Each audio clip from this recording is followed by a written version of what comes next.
በቅርቡ ህይወቱ ያለፈው አርቲስት ነጻነት ወርቅነህ የለቅሶ ስነ ስርዓት ላይ አዲስ መረጃ ተሰምቷል። የአርቲስቱ ህልፈትን ተከትሎ የለቅሶና የቀብር ስነ ስርዓት ላይ አነጋጋሪ መረጃዎች መሰማታቸውን ቀጥለዋል። በዚህ ጉዳይ ላይ የአባቱ ቤተሰቦች ምን አሉ የሚሉትን መረጃዎች አካተናል። አብራችን ከቆያችሁ በቀዳሚነት እናደርሳችኋለን። በጣና ሐይቅ ላይ የብዙሃንን ልብ የሰበረ አስደንጋጭ የጀልባ አደጋ ደረሰ። በደረሰው የጀልባ መገልበጥ አደጋም ከ80 በላይ ምዕመናን ህይወታቸው ማለፉ እንዳልቀረ ሚዲያችን ሰምቷል። ተጨማሪ ያለን። የውጭ ጉዳይ ሚኒስቴር በደቡብ አፍሪካ የሚገኙ ኢትዮጵያውያንን ወደ ሀገራቸው የመመለስ ሀሳብ እንደሌለው ፍንጭ ሰጥቷል። ይልቁንስ ኢትዮጵያውያኑ እዛው መኖር የሚቀጥሉበትን ሁኔታ እያመቻቸው ነው ብሏል። ዝርዝሩን ይዘናል። የ6ኛና 8ኛ ክፍል ፈተናዎች የሚሰጥበት ቀን ይፋ ሆነ። በተመሳሳይ የ12ኛ ክፍል ብሔራዊ ፈተናም የሚሰጥበት ቀን ይፋ ተደርጓል። መረጃውን ይዘናል። ከውጭ በተሰማ ሰበር መረጃ ዋይት ሀውስ የአሜሪካ ጠላቶች ተደመሰሱ የሚል መግለጫን አወጣ። በዚህ መግለጫ ላይም በአሜሪካና እስራኤል የተገደሉት የኢራኑ ሃይማኖታዊ መሪ ይገኙበታል። ተጨማሪውን ይዘናል። የተከበራችሁ የቻናላችን ቤተሰቦች ዝርዝር መረጃዎችን ከመመልከታችሁ በፊት ቪዲዮን ላይክ በማድረግ ማድመጥ እንድትጀምሩ በአክብሮት እየጋበዝን በቀጥታ ወደ መረጃዎቹ ተሸጋገርን። በቅድሚያም የአርቲስት ነጻነት ወርቅነህ ለቅሶ በአባቱ ትውልድ ሀገር ጋሞ ዞን በባህላዊ ስነ ስርዓት ተከናወነ። የአርቲስት ነጻነት አባት ወርቅነህ እምሩ የተወለዱት በጋሞ ዞን ጨንታ ዙሪያ ወረዳ ዶኮሎሻ ቀበሌ ልዩ ስሙ አፋጉታ ተብሎ በሚጠራው አካባቢ መሆኑንም ቤተሰቦቻቸው ተናግረዋል። ሻምበል ወርቅነህ እምሩ በልጅነታቸው ወደ አዲስ አበባ ለሽመና ስራ የሄዱ ሲሆን በደርግ ዘመነ መንግስት ሀገራቸውን በውትድርና ሲያገለግሉ እንደነበርም ቤተሰቦቻቸው ገልጸዋል። ከውትድርና መልሰን በአዲስ አበባ ፖሊስ ውስጥ አገልግሎት ሲሰጡ የቆዩት ሻምበል ወርቅነህ እምሩ አዲስ አበባ ዩኒቨርሲቲ በጸጥታ ዘርፍ ለዓመታት ማገልገላቸውንም የመረጃ ምንጮቻችን ነግረውናል። ሻምበል ወርቅነህ እምሩ አዲስ አበባ ዩኒቨርሲቲ እያገለገሉ ሳሉ ባደረባቸው ህመም በአዲስ አበባ ፖሊስ ሆስፒታል ሕክምናቸውን ሲከታተሉ ቆይተው ከዚህ ዓለም በሞት ተለይተዋል። የቀብር ስነ ስርዓታቸውን በቀጨኔ መድኃኔዓለም መፈጸሙን ገልጸዋል።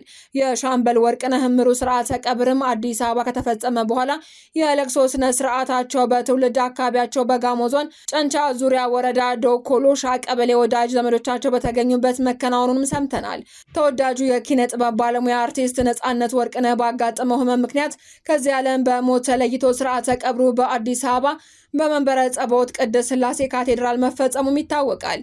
ይህንንም ተከትሎ በክፍለ ሀገር የሚገኙ የአርቲስቱ አባት ቤተ ዘመዶች የአርቲስት ነጻነት ወርቅነህን ለቅሶ እርማችንን እናውጣ በማለትም በጠየቁት ጥያቄ መሰረት የአርቲስት ነጻነት ወርቅነህን የለቅሶ ስነ ስርዓት በአባቱ ትውልድ ሀገር በጋሞ ዞን ጨንቻ ዙሪያ ወረዳ ዶኮሎሻ የነጻነት ወርቅነህ ወንድም ወንደሰንና እህቱ መሰረት በተገኙበት በባህላዊ ስነ ስርዓት ተከናውኗል። የአርቲስት ነጻነት አባት ሻምበል ወርቅነህ እምሩ ከሀገር ቤት ከወጡ ከ60 ዓመታት በላይ መሆኑ የተገለጸ ሲሆን ልጆቻቸውን ጋሞ ዞን ከሚገኙ ቤተ ዘመዶቻቸው ጋር ሳያስተዋውቁ መቅረታቸውን ተጠቅሷል። በጋሞ ባህልም በየትኛውም አካባቢ ሰው ይሙት ለቅሶ በአባት ሀገር ሳይለቀስ አይቀርም ያሉት ምንጮቻችን ለቅሶ በጋሞ ዞን ጨንቻ ዙሪያ ወረዳ ዶኮሎሻ ቀበሌ ለማስለቀስ በተደረገ ጥረት በትናንትናው ዕለት በባህላዊ ስነ ስርዓት የአርቲስት ነጻነት ወርቅነህ ወንድም ወንደሰንና እህቱ መሰረት በተገኙበት በድምቀት ተከናውኗል። በደረሰ ድንገተኛ የጀልባ መስመጥ አደጋ የበርካታ ሰዎች ህይወት ማለፉ ተሰማ። ግንቦት 13 ቀን 2018 ዓ.ም የቅድስት ክርስቶስ ሰምራን ዓመታዊ የዋዜማ በዓል ለማክበር በጣና ሐይቅ ላይ በጉዞ ላይ የነበሩ የኦርቶዶክስ ተዋሕዶ እምነት ተከታዮችን የጫነች ጀልባ ድንገተኛ የመስመጥ አደጋ ደርሶባታል ተብሏል።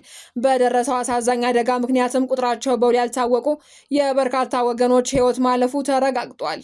በየዓመቱ ግንቦት 12 ቀን በርካታ የእምነቱ ተከታዮች ከተለያዩ አካባቢዎች በመምጣትም በዓሉን በደመቀ ሁኔታ ያከብራሉ ተብሏል። ነገር ግን ዘንድሮ ግንቦት 11 ቀን 2018 ዓ.ም የቅድስት ክርስቶስ ሰምራን ዓመታዊ በዓል ለማክበር ከላይ በቪዲዮ ላይ እንደሚታየው በጀልባዋ በመጓዝ ላይ የነበሩ ኦርቶዶክሳውያን ላይ በደረሰ ድንገተኛ የጀልባ መስመጥ አደጋ ቁጥራቸው በውል ያልታወቁ ሰዎች ህይወት አልፏል። ከተለያዩ አካባቢዎችም እየወጡ ያሉ መረጃዎች እንደሚያመላክቱት ጀልባዋ ከ80 በላይ ሰዎችን አሳፍራ በመጓዝ ላይ ሳለች የድንገተኛ አደጋ ሊከሰት ችሏል። ይህንን አስደንጋጭና ልብ ሰባሪ ዜና ተከትሎ የባህር ዳር ፈለገ ገነት ቅዱስ ጊዮርጊስ ካቴድራል ሰንበት ትምህርት ቤት የተሰማውን ጥልቅ ሐዘን ገልጿል።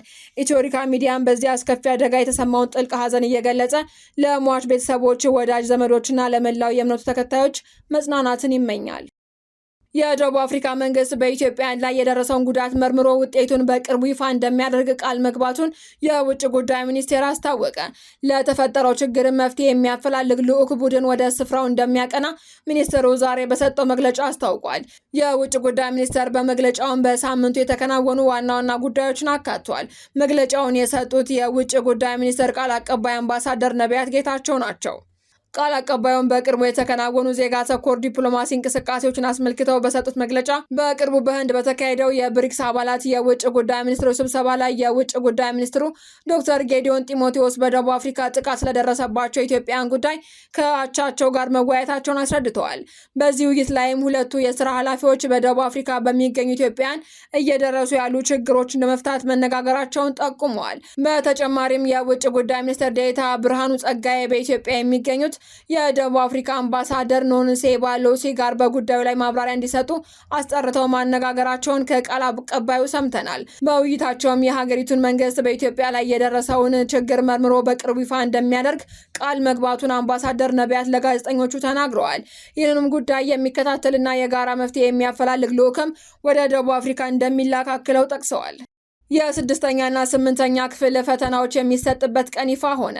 በአዲስ አበባ ከተማ አስተዳደር የ2018 የትምህርት ዘመን የስድስተኛና ስምንተኛ ክፍል ከተማ አቀፍ ፈተናዎች የሚሰጡበት ጊዜ ይፋ ሆኗል። በአዲስ አበባ ከተማ አስተዳደር የ2018 ትምህርት ዘመን ከተማ አቀፍ የስድስተኛ ክፍል የአንደኛ ደረጃ ማጠናቀቂያ ፈተናና የስምንተኛ ክፍል የመካከለኛ ደረጃ ትምህርት ማጠናቀቂያ ሰርተፊኬት ፈተና የሚሰጥበት ጊዜ ይፋ ተደርጓል። በዚህ መሰረት ከተማ አቀፍ የስድስተኛ ክፍል የአንደኛ ደረጃ ማጠናቀቂያ ፈተና ሰኔ 8፣ 9 እና 10 2018 ዓ.ም እንዲሁም የስምንተኛ ክፍል የመካከለኛ ደረጃ ትምህርት ማጠናቀቂያ ሰርተፊኬት ፈተና ሰኔ 11 እና 12 2018 ዓ.ም በአዲስ አበባ ከተማ አስተዳደር የሚሰጥ ይሆናል ተብሏል።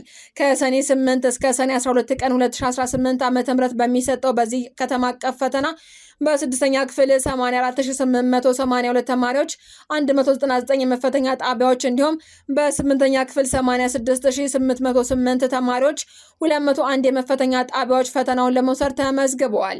በተያያዘ ዜና የ12ኛ ክፍል ብሔራዊ ፈተና ከሰኔ 24 ቀን እስከ ሐምሌ 17 ቀን 2018 ዓ.ም ባለው ጊዜ ውስጥ እንደሚሰጥም ተገልጿል።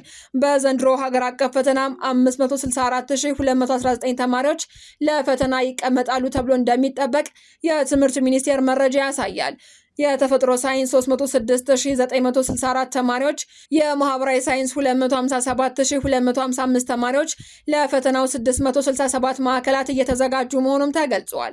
ፈተናው በዋናነት በበይነ መረብ ወይንም ኦንላይን የሚሰጥ ሲሆን በተለያዩ አስገዳጅና ልዩ ምክንያቶች ቁጥራቸው አነስተኛ የሆኑ ተማሪዎች ብቻ በወረቀት ይፈተናሉ ተብሏል።